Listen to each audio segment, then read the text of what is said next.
This video is an open letter to the world. Enough. We have had enough. We as Africans are sick and tired of being belittled and overlooked for somebody else's humanitarian agenda. So allow me to make this abundantly clear. Africa is not a country. It is a continent, a big one, with 54 countries and a lot to offer. We could fit North America, China and Europe in our borders and still have space. We are one of the biggest continents on the planet, and yet conveniently overlooked. When you ask me questions about Ebola, you should know that I've never even been to West Africa. I am 4,000 kilometers away, and whilst I know enough to differentiate the countries and some of the general customs, I cannot even begin to tell you what it's like there. When I tell you that I live in Rwanda, and you ask me, isn't that dangerous?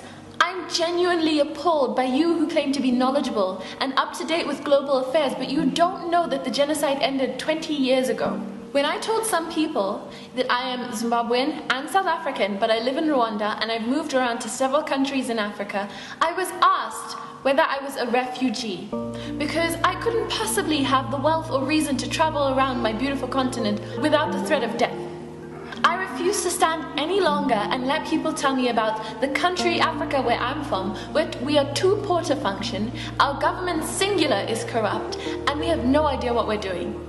I refuse to be belittled and treated like a second-class citizen. I refuse to be made into a novelty when I achieve something great.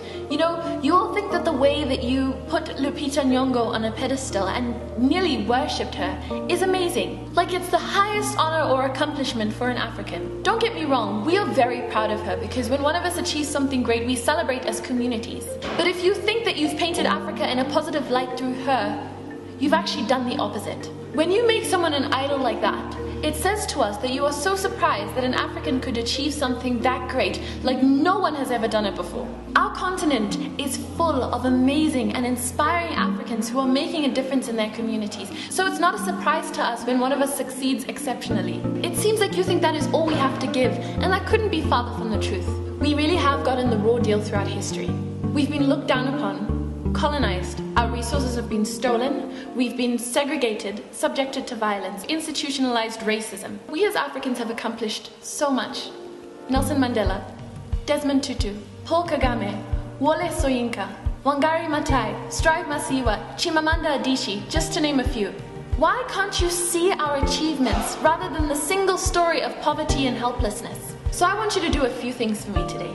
Take a mere 5 minutes out of your day to open Google and look up the map of Africa. Look at the different countries. Learn a little bit about them and the great things that we have achieved. Never address Africa like it's a country again. Next time you refer to a place in Africa, be specific. Don't ask if we speak African. Don't confuse it with Afrikaans, which is a Cape Dutch language mostly spoken in Southern Africa. Don't ask if we know each other just because we're from the same continent. Do not ever assume that we are poor or refugees. Don't ask if we live in huts. Don't ask if we live amongst wild animals. And remember that we as Africans were performing successful C-sections and brain surgeries thousands of years before European doctors took it upon themselves to wash their hands before surgery so that their patients would stop dying. We have been asking for years to be respected, to little avail. But today I put my foot down and I am calling you out. To quote Kapuscinski, "The continent is too large to describe. It is a veritable ocean, a separate planet, a varied, immensely rich cosmos. Only with the greatest of simplification can we say, Africa." And so I say to you, the rest of the world, that it is time to pay attention to us. We are very quickly overtaking you and we refuse to be overlooked any longer.